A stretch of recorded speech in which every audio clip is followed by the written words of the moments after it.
तो हेलो दोस्तों, नमस्कार। स्वागत है आप सभी का आपके अपने यूट्यूब चैनल GK बाय राज सर क्लासेस में। आइए दोस्तों, आज हम जानते हैं 9 अगस्त 2023 का करंट अफेयर। चलिए दोस्तों, वीडियो में आगे बढ़ते हैं, बातचीत करते हैं। अगर अभी तक आपने चैनल को सब्सक्राइब नहीं किया है तो पहले चैनल को सब्सक्राइब करें, बेल आइकन को दबाएँ ताकि आगामी वीडियो की नोटिफिकेशन आपके तक पहुँच सके। चलिए देरी ना करते हुए वीडियो में आगे बढ़ते हैं, बातचीत करते हैं। दोस्तों, पहले क्वेश्चन हम देख रहे हैं वन लाइनर क्वेश्चन, फिर ऑप्शन वाले देखेंगे, फिर हम डिटेल वाले क्वेश्चन में चलेंगे। चलिए दोस्तों, देखते हैं। लेटेस्ट डेटा के अनुसार भारत देश में, है ना, देश में बाघों की आबादी 2006 में 1411 से बढ़कर 2022 में कितनी हो गई है? कितनी हो गई दोस्तों? 3682।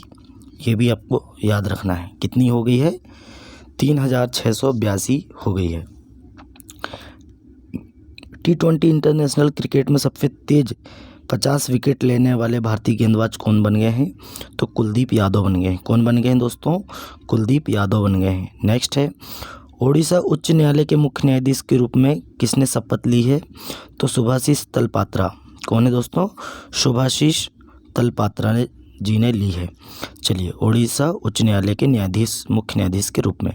केंद्रीय अप्रत्यक्ष कर और सीमा शुल्क बोर्ड के अध्यक्ष के रूप में किसने पदभार संभाला है? तो संजय कुमार अग्रवाल जी ने पदभार संभाला। ये भी हमें याद रखना है। भारतीय सेना प्रमुख जनरल मनोज पांडे हाल ही में किस देश की यात्रा पर गए हैं? तो UK, यूनाइटेड किंगडम, है ना। चलिए, नेक्स्ट है, ब्रिक्स स्टार्टअप फोरम किस देश द्वारा लॉन्च किया जाएगा? तो भारत देश द्वारा लॉन्च किया जाएगा, है ना। ये भी हमें याद रखना है। किस राज्य की विधानसभा में हाल ही में समान नागरिक संहिता के दोष में एक प्रस्ताव पास किया गया है ना। देखिए, किस राज्य की विधानसभा में हाल ही में समान नागरिक संहिता के विरोध में एक प्रस्ताव पारित किया गया? तो केरल राज्य में। कौन से राज्य में? केरल राज्य में। ये भी हमें याद रखना है। नेक्स्ट है, देश के शहीद वीर जवानों के सम्मान में कौन सा राष्ट्रव्यापी अभियान शुरू किया गया है? तो मेरी माटी मेरा देश अभियान शुरू किया गया है। ये भी हमें याद रखना है। उसके बाद आते हैं, T20 इंटरनेशनल क्रिकेट में 100 छक्के पूरे करने वाले संयुक्त रूप से दूसरे सबसे तेज गेंदबाज कौन बन गए हैं? तो सूर्य कुमार यादव। बल्लेबाज कौन बन गए हैं? तो सूर्य कुमार यादव बन गए हैं। और इनके साथ में नाम है क्रिस गेल का, है ना। और दोस्तों, पहले नंबर पे कौन है? तो इंग्लैंड के बल्लेबाज हैं लुइस। कौन है? Evin Lewis. चलिए, वनडे वर्ल्ड कप 2023 के संशोधित शेड्यूल के अनुसार भारत और पाकिस्तान का मैच कब खेला जाएगा? तो कब कराया जाएगा? 14 अगस्त। माफ़ कीजिए, 14 अगस्त। अभी अगस्त महीना चल रहा है। 14 नवंबर को खेला जाएगा। चलिए आगे बढ़ते हैं, बातचीत करते हैं। ऑप्शंस वाले क्वेश्चन देख लेते हैं। T20 इंटरनेशनल क्रिकेट में 100 छक्के पूरे करने वाले संयुक्त रूप से सबसे तेज बल्लेबाज कौन बन गए हैं? कौन बन गए हैं? सूर्य कुमार यादव बन गए हैं। ये भी हमने देख चुके हैं। देश के शहीद वीर जवानों के सम्मान में कौन सा राष्ट्रव्यापी अभियान शुरू किया गया है? तो मेरी माटी मेरा देश अभियान शुरू किया गया है। किस राज्य की विधानसभा में हाल ही में समान नागरिक संहिता विरोध में एक प्रस्ताव पारित किया गया है? तो केरल राज्य ने प्रस्ताव पारित किया है। नेक्स्ट है, ब्रिक्स स्टार्टअप फोरम किस देश द्वारा लॉन्च किया जाएगा?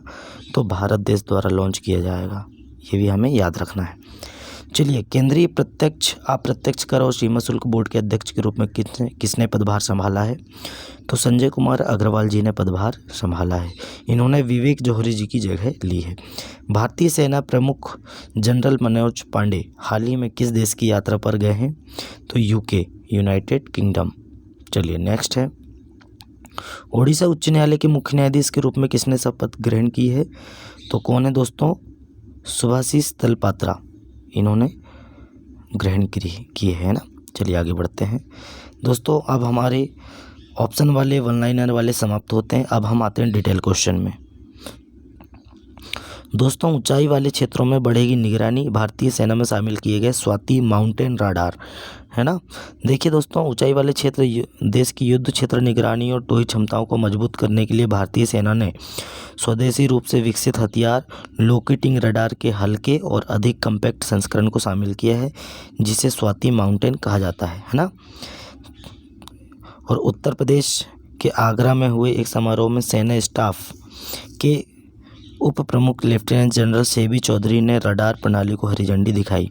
इसे किसने बनाया है? तो भारत इलेक्ट्रॉनिक लिमिटेड BEL है ना, इसने बनाया। ये भी हमें याद रखना है। चलिए आगे बढ़ते हैं, बातचीत करते हैं। ऑस्कर विजेता अमेरिकी निर्देशक विलियम फ्राइडकिन का निधन हो गया है। देखिए ऑस्कर विजेता हैं, ये अमेरिकी निर्देशक हैं, विलियम फ्राइडकिन हैं, जिन्होंने फिल्मों द एक्सरसिस्ट और द फ्रेंच कनेक्शन जैसी चर्चित फिल्मों की निर्देशन की थी, है ना। इनका हाल ही में 87 वर्ष की उम्र में निधन हो गया है, अमेरिकी कैलिफोर्निया राज्य के लॉस एंजिल में। और दोस्तों इनका जन्म हुआ था 29 अगस्त 1935 को अमेरिका के इलिनॉय राज्य के शिकागो में हुआ था। ये भी हमें याद रखना। तो कौन है दोस्तों? विलियम फ्राइडकिन है। इनका निधन हो गया 87 वर्ष की उम्र में। चलिए आगे बढ़ते हैं, बातचीत करते हैं। इथोपिया है ना, इथियोपिया ने अमराहा क्षेत्र में आपातकाल घोषणा की, है ना। देखिए इथोपिया देश है ना, इनका अमराहा क्षेत्र है। बढ़ती हिंसा के परिणाम स्वरूप अराजकता की स्थिति पैदा हो गई है, जिसने देखिए फानो नामक एक स्थानीय जातीय मिलिशिया को राष्ट्रीय सेना के खिलाफ खड़ा कर दिया है। स्थिति इतनी गंभीर हो गई कि सार्वजनिक सुरक्षा के लिए बढ़ते खतरे और सशस्त्र चरमपंथी समूहों द्वारा की गई महत्वपूर्ण आर्थिक क्षति से निपटने के लिए मंत्रिपरिषद ने आपातकाल की घोषणा कर दी है। ये भी हमें याद रखना है। चलिए आगे बढ़ते हैं। नेक्स्ट है दोस्तों, माफ़ कीजिए, केरल ने अतिथि पोर्टल लॉन्च किया। देखिए दोस्तों केरल राज्य सरकार ने पंजीकरण प्रक्रिया में तेज़ी लाने के लिए सक्रिय कदम उठा रही है और राज्य में प्रवासी श्रमिकों के लिए एक विशिष्ट पहचान प्रणाली शुरू कर रही है। हाल ही में प्रवासी श्रमिकों द्वारा बच्चों के खिलाफ किए गए कथित यौन अपराधों में जवाब सरकार ने अतिथि पोर्टल शुरू किया है। ये हमें याद रखना है। किसने शुरू किया गया है? तो केरल राज्य के द्वारा शुरू किया गया है। लूना 25 रूस चंद्रमा के लिए मिशन लॉन्च करेगा। देखिए दोस्तों 47 वर्षों के अंतराल बाद है ना, रूस अपने लूना 25 अंतरिक्ष यान प्रक्षेपण के साथ चंद्र अन्वेषण में एक उल्लेखनीय छलांग लगाने के लिए तैयार है ना। यह उद्यम न केवल अंतरिक्ष अन्वेषण पुनरुत्थान का प्रतीक है, बल्कि चंद्रमा के दक्षिणी ध्रुव पर तक पहुंचने के लिए भारत के साथ रणनीतिक दौड़ का भी प्रतिनिधित्व करता है। चलिए ये रहा लूना 25 रूस के द्वारा लॉन्च किया जा रहा है ना। नेक्स्ट दोस्तों तेलंगाना ने शुरू किया गृह लक्ष्मी योजना 2023, है ना। तो देखिए दोस्तों तेलंगाना राज्य ने गृह लक्ष्मी योजना शुरू की है ना। SC ST और BC समुदायों की महिलाओं के लिए एक वित्तीय सहायता कार्यक्रम, ताकि उन्हें उनके घर का निर्माण करने या सुधारने में मदद मिल सके। इस योजना के तहत प्रत्येक लाभार्थी को एक बार की वित्तीय सहायता राशि के रूप में 3 लाख रुपए दिया जाएगा। ये भी हमें याद रखना है। चलिए आगे बढ़ते हैं। देखिए गृह लक्ष्मी योजना के पात्र होने के लिए महिलाओं की जो निम्नलिखित शर्तें होती है क्या होगी? वो तेलंगाना की निवासी हो, SC ST BC समुदाय के सदस्य होना चाहिए, है ना।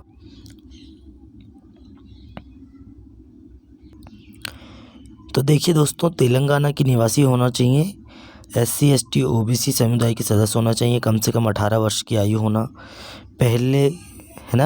पहले किसी भी समय योजना के तहत किसी भी वित्तीय सहायता का प्राप्त नहीं किया होना चाहिए, और एक मान्यता प्राप्त आधार कार्ड और जाति प्रमाण पत्र होना आवश्यक है। ये इसके लिए गृह लक्ष्मी योजना है ना, किसकी है दोस्तों? तेलंगाना सरकार की योजना है। 3 लाख रुपए दिए जाएंगे इस योजना के तहत। नेक्स्ट है दोस्तों, नेक्स्ट देखते हैं। प्रधानमंत्री फसल बीमा योजना किसानों के लिए न्याय और समृद्धि की ओर बढ़ते एक कदम। देखिए हाल के डेटा के अनुसार दोस्तों प्रधानमंत्री फसल बीमा योजना के तहत 21-22 तक लगभग 2716.10 करोड़ रुपए के लंबित फसल बीमा दावों का एक महत्वपूर्ण बैकलॉग सामने आया था। किसान बीमा दावों की अधिकतम पिछड़ा और राजस्थान में है। कौन से राज्य में है? राजस्थान में है, जिसे महाराष्ट्र और गुजरात फॉलो करते हैं। चलिए आगे बढ़ते हैं, बातचीत करते हैं। नेक्स्ट है हमारा, भारत में हवाना सिंड्रोम की जांच कराएगी सरकार। देखिए दोस्तों भारत में हवाना सिंड्रोम की जांच होने वाली एक बेंगलुरु के रहने वाले एक शख्स ने कर्नाटक हाई कोर्ट में याचिका दायर कर देश में इसकी रोकथाम को लेकर इंक्वायरी की मांग की थी। जांच में इस रहस्यमय बीमारी के फैलने के बारे में पता लगाया जाएगा। इसके बाद कोर्ट ने केंद्र सरकार को 3 महीने के अंदर देश में सिंड्रोम की संभावना की जांच करने का निर्देश दिया है ना। अब देख लेते हैं ये क्या है, सिंड्रोम क्या है। दरअसल दोस्तों हवाना सिंड्रोम कई बीमारियों का एक समूह है जिसमें चक्कर आना, पतली या फिर एक आंख में अंधापन होने जैसी समस्याएं शामिल है। इस बीमारी के मामले भारत में पहले भी कई बार अन्य देशों जैसे Tajikistan, Washington DC, Colombia, Australia समेत 130 देशों में देखे जा चुके हैं। अच्छी खासी संख्या में लोग इस समस्या से प्रभावित भी हैं, है ना। चलिए 2016 में मिला था पहला मामला। अब कब मिला था? 2016 में। दोस्तों इस बीमारी का सबसे पहला मामला 2016 में कैरेबियन की राजधानी हवाना से सामने आया था, इसीलिए हवाना सिंड्रोम इसका नाम रखा गया है ना। ये भी हमें याद रखना है। चलिए आगे बढ़ते हैं, बातचीत करते हैं। नेक्स्ट करंट अफेयर देखते हैं हमारा। इराक के होमोसेक्सुअलिटी, है ना, क्या है दोस्तों? इराक के होमोसेक्सुअलिटी शब्द के इस्तेमाल पर लगाई पाबंदी। तो किसने लगाई है? ईरान ने। ईरान ने होमोसेक्सुअलिटी शब्द के इस्तेमाल पर पाबंदी लगा दी है। देखिए इसके बारे में पढ़ लेते हैं। इराक की सरकार ने होमोसेक्सुअलिटी को लेकर बड़ा और कड़ा फैसला लिया है। देश के मीडिया रेगुलेटर ने होमोसेक्सुअलिटी शब्द के इस्तेमाल पर रोक लगा दी है। बता दें कि वहाँ की सभी मीडिया और सोशल मीडिया कंपनीज़ को इसको लेकर आदेश जारी किया गया है। आदेश में कहा गया है कि सभी कंपनीज़ होमोसेक्सुअलिटी, समलैंगिकता की जगह सेक्सुअल डेविएंस टर्म का इस्तेमाल करें। कौन सा? सेक्सुअल डेविएंस टर्म, है ना, इसका इस्तेमाल करें। चलिए इराक ने टेलीग्राम को किया था सस्पेंड, है ना। इसे बता दें कि इराक ने 2 दिन पहले टेलीग्राम को सस्पेंड कर दिया था, इसलिए उसने नेशनल सिक्योरिटी का हवाला दिया था। देश के दूरसंचार मामले में एक बयान में कहा गया कि उसने राष्ट्रीय सुरक्षा की चिंता को ध्यान में रखते हुए यूजर्स के व्यक्तिगत डेटा की अखंडता को संरक्षित करने के लिए टेलीग्राम मैसेजिंग ऐप को ब्लॉक कर दिया है ना। ये भी हमें याद रखना है। चलिए आगे बढ़ते हैं, बातचीत करते हैं। इराक के प्रधानमंत्री कौन है? तो दोस्तों कौन है? मोहम्मद शिया अली सुदानी। कौन है? मोहम्मद शिया अल सुदानी इराक के प्रधानमंत्री हैं। चलिए नेक्स्ट करंट अफेयर देख लेते हैं। विश्व आदिवासी दिवस, है ना, प्रतिवर्ष आप सभी को पता है दोस्तों 9 अगस्त 2023 को विश्व आदि दिवस मनाया गया। प्रतिवर्ष जो कि 9 अगस्त को मनाया जाता है ना। संयुक्त राष्ट्र द्वारा विश्व के आदिवासी जनजातियों के अधिकारियों की संरक्षण और सुरक्षा को बढ़ावा देने के लिए मनाया जाता है। इस दिन आदिवासी जनजातियों के योगदान और उपलब्धियों का जश्न मनाया जाता है। दोस्तों आदिवासी शब्द किसने दिया है? तो ये भी आप जान लीजिए, ठक्कर बप्पा जी ने। किसने दिया है? ठक्कर बप्पा जी, है ना। ठक्कर बप्पा जी ने दिया है आदिवासी शब्द, है ना। दुनिया भर में दोस्तों 90 से अधिक देशों में 476 मिलियन से अधिक आदिवासी जनजाति रहती है। वे दुनिया की लगभग जनसंख्या के 5% का हिस्सा है, लेकिन वे दुनिया के गरीबों में 15% से अधिक का हिस्सा रखती हैं। चलिए आगे बढ़ते हैं, बातचीत करते हैं। थीम देख लेते हैं। इस वर्ष जो थीम है indigenous youth agents of change for self determination. क्या है दोस्तों? Indigenous youth agents of change for self determination, यह थीम दर्शाता है। चलिए आगे बढ़ते हैं, बातचीत करते हैं थोड़ा सा। विश्व आदिवासी जनजातियों के अंतर्राष्ट्रीय दिवस, जिसे विश्व आदि दिवस के रूप में मनाया जाता है, पहली बार दिसंबर 1994 में संयुक्त राष्ट्र महासभा द्वारा प्रकट किया गया था। 9 अगस्त की तारीख का चयन 1982 में मानव अधिकार, है ना, मानव अधिकारों के संरक्षण और संवर्धन के लिए किया गया था। 9 अगस्त का चयन। चलिए आगे बढ़ते हैं, बातचीत करते हैं नेक्स्ट करंट अफेयर में। दोस्तों संजय कुमार अग्रवाल जी जो हैं CBIC चेयरमैन पद का कार्यभार संभाला, है ना। देखिए भारतीय राजस्व सेवा के अधिकारी संजय कुमार, देखिए भारत राजस्व सेवा के अधिकारी हैं। कौन है? संजय कुमार अग्रवाल जी ने केंद्रीय अप्रत्यक्ष कर और सीमा शुल्क बोर्ड CBIC, है ना, के चेयरमैन पद का कार्यभार संभाला है। इन्होंने दोस्तों ये 1988 बैच के C&IT के अधिकारी संजय कुमार अग्रवाल ने 5 अगस्त 2023 को केंद्रीय अप्रत्यक्ष कर और सीमा शुल्क बोर्ड के चेयरमैन पद का कार्यभार संभाला। इन्होंने किसकी जगह ली है? तो विवेक जौहरी जी की जगह ली है ना, विवेक जौहरी जी की जगह ली है, जो 31 मई को CBIC प्रमुख के पद से सेवानिवृत्त हुए, 31 मई को। चलिए आगे बढ़ते हैं, बातचीत करते हैं। प्रसिद्ध Malayalam director screen writer Siddique Ismail का निधन हुआ। देखिए, प्रसिद्ध मलयालम डायरेक्टर हैं, स्क्रीन राइटर हैं, सिद्दीकी इस्माइल जी का निधन, 63 वर्ष की आयु में मृत्यु हो गई है, इनका निधन हो गया है। उन्हें 2001 में रिलीज़ हुई फिल्म फ्रेंड्स, 2004 में एंगल अन्ना, 2008 में साधु मिरांडा, 2011 में कालावान, 2018 में भास्कर ओरुल रस्कल जैसी फिल्में बनाने के लिए जाना जाता है ना। 2020 में इनकी फिल्म हाल ही में कौन सी आई थी? तो बिग ब्रदर आई थी, जिसमें मोहनलाल, अरबाज खान है ना, अनूप मेनन और हनी रोज शामिल थे। चलिए, बिग ब्रदर। चलिए, कौन है दोस्तों? सिद्दीकी इस्माइल जी हैं, जो मलयालम डायरेक्टर और स्क्रीन राइटर हैं। इनका निधन हो गया 63 वर्ष की उम्र में। चलिए नेक्स्ट आते हैं, बातचीत करते हैं। क्वाड देशों का सालाना युद्धाभ्यास मालाबार है ना, एक्सरसाइज 11 से 21 अगस्त के बीच होगा। मतलब 11 अगस्त से चालू होगा, 21 अगस्त को समाप्त होगा, है ना। देखिए, मालाबार तट है हमारा, वहाँ पे समुद्र में युद्धाभ्यास होगा, जो कि 11 से 21 अगस्त के बीच होने जा रहा है। पहली बार इस एक्सरसाइज की मेज़बानी ऑस्ट्रेलिया कर रहा है, पहली बार, है ना। ऑस्ट्रेलियाई जल सेना में क्षेत्र में होने वाले इस एक्सरसाइज में संयुक्त राज्य अमेरिका, जापान, भारत, ऑस्ट्रेलिया की नौसेनाएं हिस्सा लेने जा रही है ना। अभ्यास की यह पुनरावृत्ति पनडुब्बी रोधी युद्ध क्षमताओं को बढ़ाने पर केंद्रित होगी, जो कि प्रतिभागियों की समुद्री सुरक्षा और भारत प्रशांत क्षेत्र में सहयोग के प्रति साझा प्रतिबद्धता का संकेत देती है ना। चलिए आगे बढ़ते हैं। देखिए, क्वाड देश के जो समूह कौन कौन से? भारत, जापान, अमेरिका और ऑस्ट्रेलिया, ये 4 देश हैं जो क्वाड में सम्मिलित हैं, है ना। चलिए आगे बढ़ते हैं, बातचीत करते हैं। माया रक्षा मंत्रालय का बड़ा फैसला, माया ऑपरेटिंग सिस्टम से मजबूत की जाएगी साइबर सिक्योरिटी। देखिए दोस्तों, माया ऑपरेटिंग सिस्टम है ना, रक्षा मंत्रालय का बड़ा फैसला है, अपनी साइबर सुरक्षा को मजबूत करने की दिशा में एक महत्वपूर्ण कदम है। भारत के रक्षा मंत्रालय ने माइक्रोसॉफ्ट ऑपरेटिंग सिस्टम है ना, माया बोल सकते हैं हम इसको, माइक्रोसॉफ्ट ऑपरेटिंग सिस्टम या माया ऑपरेटिंग सिस्टम नामक घरेलू रूप से विकसित विकल्प के साथ बदलने का विकल्प चुनकर एक निर्णायक कदम उठाया है ना।